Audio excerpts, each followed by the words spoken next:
Lo dijo en la primera hora. 8 de la mañana con 2 minutos, viernes 1 de marzo del año 2024. Estamos en la recta final de nuestro espacio de noticias. A primera hora a través de Radio Armónica FM y sus frecuencias en buena parte del territorio continental ecuatoriano y la transmisión en vivo por las plataformas digitales de Primera Plana en Facebook y en nuestro canal de YouTube. A esta hora el proceso de análisis de la proforma presupuestaria para el ejercicio fiscal 2024 se lleva adelante en la Comisión Legislativa de Régimen Económico de la Asamblea Nacional. Por otra parte, es un hecho, desde el 1 de abril, el impuesto al valor agregado IVA va a subir al 15%. La norma va a entrar en vigencia la próxima semana, pero como el IVA es un impuesto de recaudación mensual, va a entrar en vigencia la nueva tarifa a partir del 1 de abril. Quisiera pedirle a nuestro invitado, al economista Alberto Acosta Burneo, de Análisis Semanal, que está conectado con nosotros a esta hora, pedir una valoración desde su conocimiento y experiencia sobre justamente el comportamiento de la economía a partir de estos dos factores. Y quiero empezar con el tema del IVA. Primero le saludo. Alberto, ¿cómo está usted? Bienvenido, muy buenos días a este espacio. Muy buenos días, un gusto estar con ustedes. Gracias a usted por la gentileza. Quiero empezar por el tema del IVA. Yo perdí una apuesta porque pensaba que el presidente se iba a quedar en el 13%, tomando en cuenta que originalmente le propuso a la Asamblea subir el IVA del 12 al 15%, pero la Asamblea le dio otras alternativas adicionales, una contribución temporal de grandes empresas, una contribución temporal de bancos y cooperativas, la posibilidad de volver a elevar el impuesto a la salida de divisas hasta el 5%. Me imaginaba que el presidente, incluso por una cuestión hasta política, no iba a ir directamente al 15%, pero Noboa ha ratificado que irá al 15%. ¿Cómo le ve usted, economista? Bueno, es muy claro que el gobierno tiene una posición fiscalista. Es fiscalismo puro y duro. Quiere corregir la crisis fiscal, que es muy grande y que es importante corregir, pero la estrategia que quiere aplicar es pasarle la totalidad de la cuenta a los ciudadanos. Más impuestos. No solamente estos impuestos que estamos hablando que se han creado, ya vamos a hablar de las consecuencias. El día de hoy empieza a regir un nuevo porcentaje de retención de impuesto a la renta, retención en la fuente. Se elevan los porcentajes de retención de impuesto a la renta. ¿Eso qué significa? Significa que se va a retirar también liquidez del sector productivo a partir de hoy con esta nueva modificación. Entonces el gobierno ha asumido y adoptado todas las medidas posibles. Y yo creo que aquí no tenemos que engañarnos. Todo esto fue planificado en la Asamblea. No es algo casual que cada uno de los grupos políticos hayan dicho. Por ejemplo, el correísmo dijo, yo me opongo al IVA. Propongo un impuesto a las utilidades de los bancos y las cooperativas y elevación de ISD. El Partido Social Cristiano dijo, yo también me opongo al IVA, propongo impuesto a las utilidades empresariales. Y al final del día, cuando el gobierno, a través de su veto, reintroduce el incremento del IVA, ni el correísmo ni el Partido Social Cristiano lograron tener los votos para oponerse. Es que fue parte del acuerdo. El gobierno tenía ya planificada esta estrategia con sus aliados.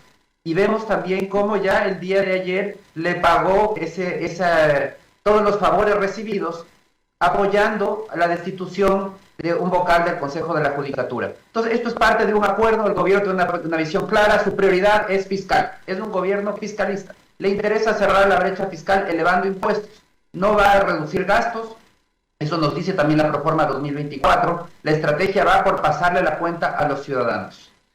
Yo hubiese pensado que usted iba a estar de acuerdo con la necesidad de ir subiendo el IVA. Entonces, ¿no está de acuerdo con que el IVA suba? Mire, yo no estoy de acuerdo con con esta estrategia fiscalista de corregir los problemas fiscales pasándole la cuenta a los ciudadanos.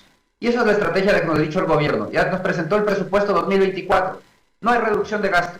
El próximo año, nuevamente, el gasto va a incrementarse significativamente. Casi 4.000 millones de dólares en gasto incremental. Mucho de eso es gasto de inversión, supuestamente, pero es nuevamente un Estado que sigue gastando más y más. La crisis fiscal que estamos viviendo en este momento se gestó el año pasado a través de un crecimiento agresivo del gasto corriente. El gasto corriente subió en 2.000 millones de dólares del año pasado. Entonces, estamos frente a un problema de un Estado que gasta de manera imparable y que para corregir los problemas, estoy totalmente de acuerdo que hay que corregir la crisis fiscal. Es fundamental corregir la crisis fiscal. Un país no puede crecer de manera saludable si es que las finanzas públicas no son sostenibles. Pero hay maneras de hacerlo. y la manera de pasarle la cuenta a los ciudadanos vía más impuestos, lo único que hace es debilitar a la economía aún más, va a hacer que la economía crezca menos, incluso podría contraerse, va a hacer que el empleo sea nuevamente uno de los graves falencias que tiene el país. Es decir, la alternativa que existe era ir por el lado del gasto, que es lo que no se quiere topar. El gobierno ha dicho, voy a seguir gastando y voy a gastar más, no voy a reducir gasto. Pero ahí viene a propósito el tema del gasto. ¿Dónde reducir el gasto? Porque, por ejemplo, el otro día me parece que el economista Vicente Albornoz en alguna exposición pública había señalado que es complicado reducir el gasto porque el grueso del gasto está concentrado en aquellos sectores sobre los cuales no hay cómo reducir. Seguridad, salud, educación, por mencionar estos tres rubros. ¿Por dónde reducir el gasto, economista? Mire, ese es absolutamente un cuento. Si fuese así, si el Estado estaría compuesto por médicos, profesores, policías y militares, la realidad es que no es así, y que además los salarios jugosos de la burocracia dorada no están en los médicos ni en los profesores, ahí están los peores salarios.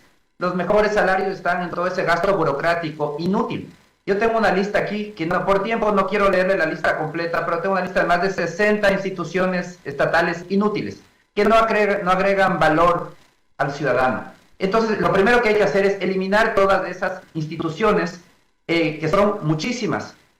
Para darles algunos ejemplos, tenemos empresa pública de centros de entrenamiento para alto rendimiento, empresa pública de desarrollo estratégico, empresa pública de espacios públicos, empresa pública de fármacos, empresa pública importadora, IACHAI, Refinería del Pacífico, Instituto Nacional de Preinversión, Servicio de Protección Presidencial, Operaciones Río Napo, Empresa Pública de Televisión y Radio de Ecuador, Empresa Pública Cementera, Empresa Pública Telégrafo, Corporación Ciudad del Hoy Alfaro, Agencia Ecuatoriana de Aseguramiento de la Calidad del Agro, Instituto Nacional de la Meritocracia, Instituto de Provisión de Alimentos, etcétera, etcétera.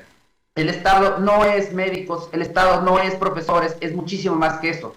Y quienes argumentan de esa manera es porque ideológicamente lo que quieren es seguir ampliando el gasto y además porque viven de ese gasto público. Pero lo que necesitamos es un Estado eficiente, un Estado que gaste bien. Entonces, la primera medida es reducir estas instituciones que no agregan valor, eliminarlas de raíz, y después ir a las áreas prioritarias. ¿Qué es lo prioritario? Salud, educación, seguridad. Eso es lo prioritario, porque eso le cambia la vida a los ciudadanos. Pero incluso en esas áreas vamos a encontrar mucha adiposidad. Vayamos de educación, por ejemplo, y veamos cuánto de ese gasto es para el papeleo. No es para capacitar a los profesores, no es para mejorar el pensum, no es para pagar mejor a los profesores.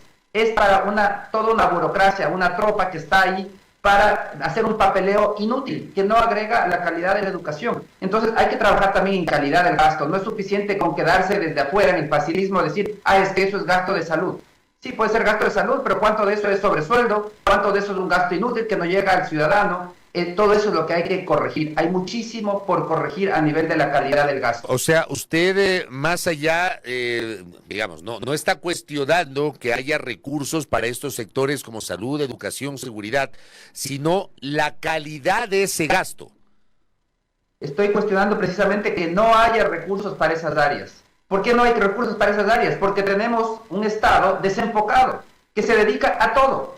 Todas las profesiones, todas las actividades empresariales, está metido el Estado. Tiene una empresa pública en esta área, en otra área, y de esa manera desvía los recursos que tienen que ir a lo importante. Entonces, lo que debemos exigir a los ciudadanos es que haya más recursos para salud, más recursos para educación, más recursos para seguridad. ¿Pero cómo hacerlo? Pues dejando de gastar en aquello que no agrega valor. Es decir, que el Estado se enfoque, que se entienda que su razón de existir no es para ser un gran banquero a través del Banco del Pacífico, por ejemplo. Esa no es su razón de existir. Su razón de existir es para dar educación pública de calidad, salud pública de calidad. Esos son los motivos por los que existe el Estado y tiene que hacerlo bien, no de manera mediocre como lo hace ahora, porque claro, un Estado que se desenfoca, que hace de todo, está en telecomunicaciones, en petróleo, en minería, en todas las áreas, en todo donde queramos ver, el Estado está metido. Pero cuando llega lo importante, salud, educación o seguridad, ahí nos dice, disculpen, se me acabó la plata, no tengo cómo hacerlo. Entonces necesitamos, eso se logra priorizando el gasto. Y también tiene que haber el complemento de calidad del gasto. Es decir, no solo es suficiente con gastar en seguridad o en salud o en educación, sino que también ese gasto tiene que tener calidad. Usted ha mencionado algunos sectores, aparte de los básicos que hemos mencionado, algunos sectores donde el Estado tiene su papel, que es el tema, el sector, por ejemplo, de telecomunicaciones y otros sectores. ¿Qué debería hacer el Estado? ¿El Estado debería de ser parte de esos, dejar de ser parte de esos sectores o cuál es la idea que usted plantea, economista? El Estado debería salir de esos sectores. Por ejemplo, del sector petrolero, el Estado no necesita intervenir directamente en ese sector para participar de las rentas. La misma Constitución establece que los recursos del subsuelo son del Estado. Entonces, el Estado participa con regalías. Tranquilamente pueden entrar actores privados en esos sectores y el Estado va a seguir recibiendo rentas millonarias. Entonces, no necesitamos un Estado desenfocado que se dedica a todo. Necesitamos que los recursos se utilicen en lo importante, en salud, educación, seguridad. Pero, por ejemplo, en telecomunicaciones, ¿qué se puede hacer? ¿Entregar la administración a un privado? En telecomunicaciones se debería tratar de vender la compañía CNT para que un privado la maneje. No hay un impedimento constitucional ahí. Si esto no es viable políticamente, pues cerrar la empresa y que abrir la puerta a que vengan nuevas empresas privadas a entrar a operar en el país. Lo que tenemos que estar claro es que hay un concepto básico en economía que se llama costo de oportunidad. Costo de oportunidad es lo que dejo de hacer cuando tomo una decisión. Cuando el Estado, por ejemplo, decide ser banquero, Banco del Pacífico, alrededor de $1.000 millones, digamos que es lo que está metido en ese banco. Un banco rentable, bien manejado, por supuesto. Pero ¿cuál es el costo de oportunidad?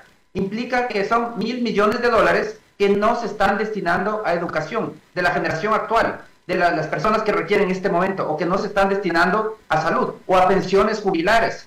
Entonces hay que entender que el costo de oportunidad es fundamental. Tenemos que saber que el Estado, al decidir hacer otras actividades, está dejando de hacer otras muy importantes. Porque si fuese simplemente por hacer grandes inversiones, el Estado podría invertir en la bolsa de Nueva York y hacer fortunas.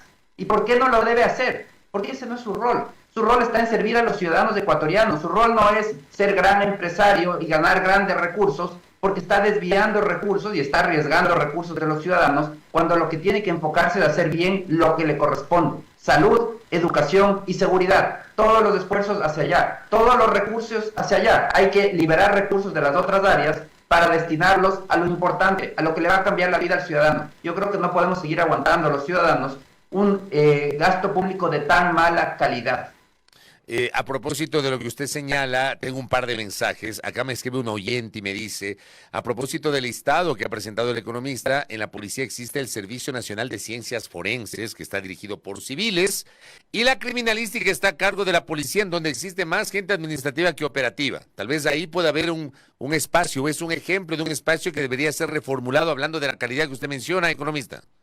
Definitivamente hay que entrar caso a caso, hay que analizarlo técnicamente. Eso no puede ser un tema político, tiene que ser un tema de analizar los procesos a nivel del Estado. Yo creo que el punto de partida es una auditoría de procesos a nivel del Estado para definir qué procesos sí agregan valor y cuáles no. Pero los que no agregan valor tienen que ser eliminados. Puede ser que en algunos casos se elimine la institución completa, en otros casos simplemente se eliminan ciertos procesos, ciertos trámites inútiles, etc. Y en el grupo de procesos que sí agregan valor, hay que ser los más eficientes. Tienen que ser 100% digitalizados. Es imposible pensar en el mundo actual en tener todavía procesos manuales. Todo tiene que ser 100% digitalizado. Procesos eficientes, con seguimiento, que los ciudadanos puedan saber cómo van sus trámites. Todo eso es parte de calidad del gasto. Esa es la revolución que se tiene que hacer a nivel del Estado, para tener un Estado que nos dé una calidad del primer mundo. No podemos seguirnos contentando con lo que tenemos: una educación mediocre, una salud mediocre y de seguridad ni hablar. En contrapartida, acá me escribe Julia, a quien le envío un abrazo, y dice que la lista que usted ha presentado está un poquito desactualizada, porque me dice: la Agencia Ecuatoriana de Aseguramiento de la Calidad del Agro ya no existe desde julio del 2017, y creo que hay otras instancias que también ya no existen desde hace algunos años, economista. Me pasa este dato nuestra oyente. Le agradezco muchísimo, perfecto, ese es el trabajo que hay que hacer: analizar una a una las instituciones, cuáles existen, cuáles no, cuáles agregan valor o cuáles no agregan valor. Esto de aquí no es un tema que se tiene que manejar desde la política, sino desde la técnica. Analizar institución por institución, haciendo una auditoría de procesos.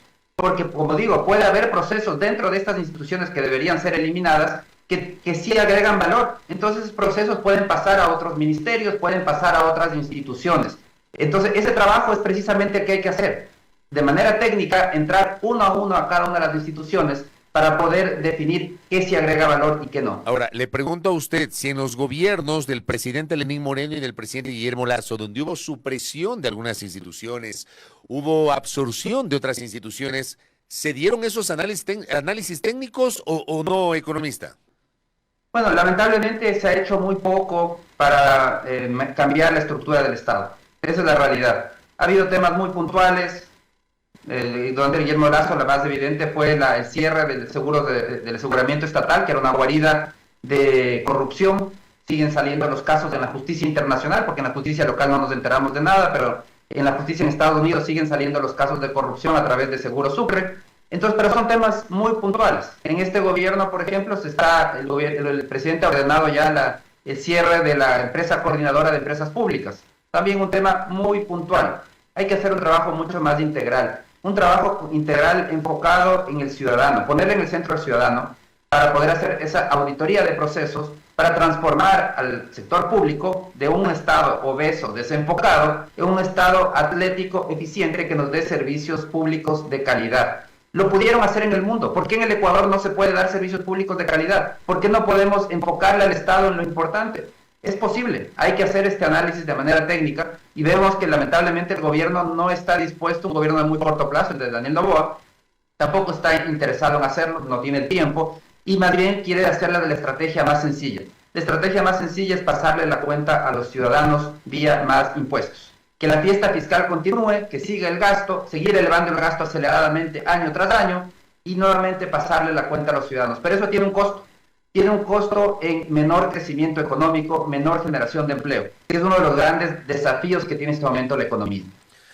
Le decía que la proforma está en análisis en la Asamblea Nacional y la Asamblea no tiene margen, o sea, la Asamblea tiene que aprobar o observar y el Ejecutivo puede acoger o no las observaciones, o sea, no es que hay una posibilidad de que en la Asamblea haya una reformulación de la proforma. Como está distribuida, compuesta la proforma y, le pregunto, los supuestos macroeconómicos como inflación, como crecimiento económico, como el cálculo, la proyección del precio del barril de petróleo, ¿cómo los ve usted? Bueno, la proforma nos dice unas cosas muy importantes de cuál va a ser la política económica. Por un lado, nos dice claramente, no habrá austeridad, no va a haber recorte de gasto. El Estado va a seguir gastando y va a gastar mucho más. Esa es una primera conclusión de la proforma. El segundo conclusión de la proforma, la manera de gastar más, y además, cuando el punto de partida es un déficit muy grande, un exceso de gasto, el año pasado el exceso de gasto fue 5.700 millones, entonces, ¿cómo gastar más si ya de por sí la situación fiscal es crítica? Pues la proforma también nos indica, vía incremento de ingresos, reformas tributarias importantes. Y claro, la proforma no incluye la total magnitud de las reformas tributarias aprobadas, porque una de ellas todavía no está en vigor, por eso es que no está incluido, pero si incluyéramos haciendo un ejercicio de saber cuánto dinero va a sacar el fisco el gobierno de la ciudadanía en este año, llegamos a la cifra astronómica de 4.300 millones de dólares. 4.300 millones de dólares que va a sacar vía 3 reformas tributarias. La primera, la ley para enfrentar el conflicto armado, que en este año le va a rendir alrededor de 1.500 millones. La segunda, la ley eléctrica, que eliminó la exención de ISD para los créditos que traiga la banca del exterior. No está identificado el valor exacto de lo que va a rendir. Y la tercera, la ley de eficiencia económica, que se aprobó en diciembre, que le va a dar flujo al gobierno por 2.800 millones. De esos 2.800, 2.000 millones corresponden a la autorretención, que es un tema de flujo, no es un impuesto mínimo, pero que le va a dar un flujo adicional. ¿Por qué? Y hago énfasis en todos estos temas, son 4.300 millones de dólares, porque aquí hay un impacto importante a nivel económico. A nivel, si la lógica es fiscalista, pues aplausos, lo han hecho re bien, porque van a lograr elevar las rentas fiscales de una manera muy significativa. Pero si uno entiende a nivel del impacto en la economía, las cosas cambian. La elevación del IVA va a tener un golpe en el consumo. Significa que el presupuesto alcanza para comprar menos. Va a haber una caída por el lado, un debilitamiento por el lado del consumo. La contribución a las utilidades de la banca y las cooperativas van a retirar liquidez que hubiesen servido para dar crédito, pero que van a servir ahora para financiar gasto público. Es decir, menos crédito, menos inversión, menos crecimiento económico. Las utilidades, la contribución a las utilidades empresariales. Esto va a retirar más de 330 millones de dólares que hubiesen servido para invertir, para capital de trabajo. Ahora tendrá que eso ir al fisco. Y la autorretención es lo mismo, es un capital de trabajo que pierden las empresas del sector productivo. Y si a esto se suma lo que empieza a regir a partir de hoy, la autorretención que sube, la retención de impuesto de la fuente de impuesto a la renta que sube a partir de hoy. Entonces vemos que es todo un cóctel de medidas para poder retirar liquidez del sector productivo, significa menos dinero para poder invertir, retirar liquidez de los ciudadanos, menos dinero para poder consumir. El impacto económico de todo este cóctel de medidas va a ser una economía debilitada y un debilitamiento también en el empleo. A ver, está claro que la orientación es fiscalista porque necesitan recursos. Me imagino yo que decide ir directamente al 15% y no se queda en el 13%, porque no le alcanza la plata con el 13%, economista. ¿Cómo le va a alcanzar si este mismo año plantea un incremento de gasto en 4.000 millones? El año pasado gastaron en exceso 5.700 millones, no pudieron pagar, se quedaron con atrasos de casi 4.000 millones. Y para este año nos dicen, sí, me faltó el año pasado, pero este año voy a gastar aún más. Voy a elevar el gasto en 4.000 millones adicionales. Evidentemente que con esa estrategia, la única salida es seguir subiendo impuestos. Pero lo que tenemos que ser claros los ciudadanos es que sí habían alternativas. Que la alternativa es adoptar una estrategia no fiscalista que no implica abandonar el objetivo de corregir la crisis fiscal. Ese objetivo no puede ser abandonado. Tenemos que corregir la crisis fiscal. Pero la manera no fiscalista de corregir esa crisis fiscal es que el Estado asuma parte de ese costo. Que no transfiera la totalidad del costo del ajuste a los ciudadanos, sino que asuma el problema que el mismo Estado generó, que los políticos generaron por su exceso de gasto. Y la manera de hacerlo es reduciendo el gasto. Y hay opciones para hacerlo. Hemos hablado del tema de las instituciones y de la calidad del gasto. Y en la calidad del gasto también hay que mencionar el subsidio a los combustibles, que es otro mal gasto del Ecuador. Destinamos la mitad del subsidio a los combustibles, va año tras año al quintil más rico de la población. El quintil significa el 20% más rico de la población. Entonces, en promedio estamos destinando entre 1.500 a 2.000 millones de dólares por año para regalárselo a la población más rica del país. Eso es mal gasto, por donde se le quiera ver. Entonces hay que trabajar también en focalización de los subsidios. Eso es una manera de corregir ese mal gasto. Entonces el enfoque correcto que debió haber asumido el gobierno no es la visión fiscalista de pásele toda la cuenta a los ciudadanos y que siga la fiesta, que no se apague la música.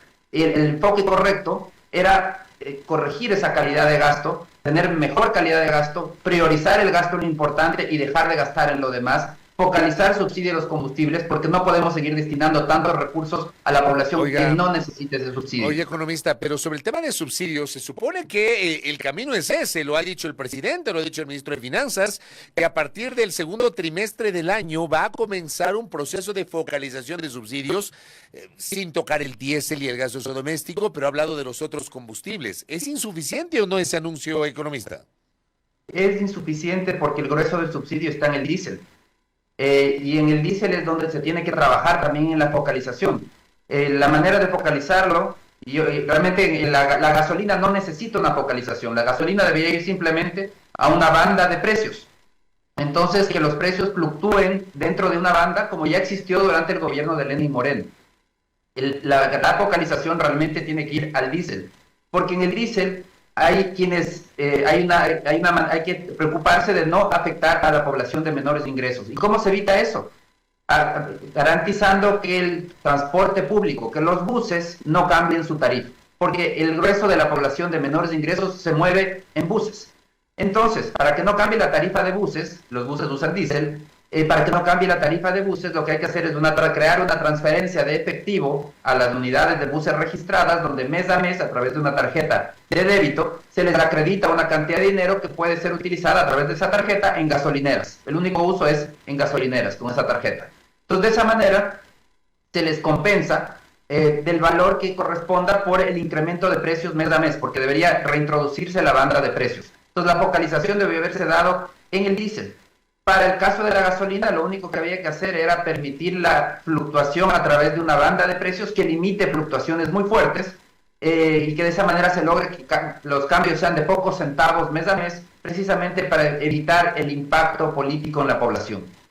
Y con esto cierro, porque también tengo interacción de la audiencia. Y algunos preguntan, ¿qué pasa con los subsidios que reciben grandes grupos económicos? Hay, por ejemplo, empresas mineras que se benefician de un subsidio eléctrico, esto ha sido público, y hay otros sectores que reciben beneficios de subsidios tributarios. Yo le pregunto si es así, si hay tratos preferenciales para ciertos sectores económicos, de donde también el Estado podría echar mano para ir reduciendo esta brecha fiscal. Bueno, es absolutamente falso, ese es el discurso político que se quiere posicionar para decir, no, subsidien a mí porque si a los ricos le están subsidiando, a mí también síganme subsidiando. Pero es absolutamente falso. El tema eléctrico, lo que no se entiende en el país es que cuando hay, en las noches, cuando hay poco consumo de energía, la demanda es muy baja, entonces el precio también debería ser muy bajo. Entonces deberíamos tener una tarifa diferenciada. Eso es lo correcto. Ya se eliminó, el gobierno anterior la eliminó precisamente por esta presión política, un error.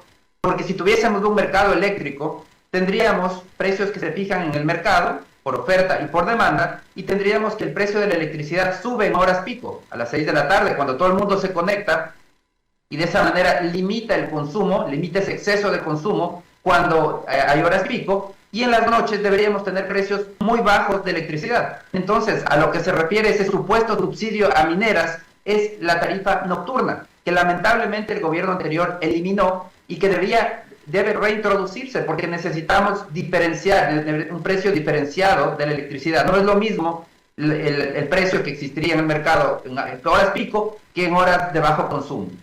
Por otro lado, se habla de esos beneficios a grandes empresas. Lo que existen son incentivos a la inversión, es decir, si se reinvierte, hay deducciones de impuesto a la renta para quien reinvierte. O, por ejemplo, se ha creado ahora las zonas francas para que quien invierte en el país pueda tener un tratamiento preferencial. ¿Por qué se crean? Porque el Ecuador tiene problemas de competitividad. Entonces, para poder impulsar la inversión, para atraer inversiones y que se pueda competir con el exterior, hay que tener regímenes tributarios competitivos. Entonces, esa visión política, es decir, sígale subiendo impuestos cada vez más a las empresas y así se cree que se está beneficiando a la población, es todo lo contrario. Se sigue limitando la inversión, somos un país que tributariamente no somos competitivos, donde los inversionistas dicen, voy a invertir en Ecuador. No, las reglas son muy complicadas, legislación laboral absolutamente rígida y legislación tributaria no competitiva, mejor me voy a otros países que me traten mejor.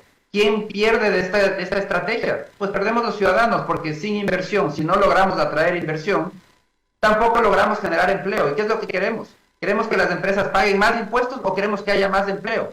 Necesitamos que haya más empleo, necesitamos que haya más crecimiento económico. Y eso se logra con un régimen tributario competitivo a nivel internacional y abandonando esa politiquería de querer poner y de querer argumentar que es un problema de beneficios de empresas cuando realmente eso no existe.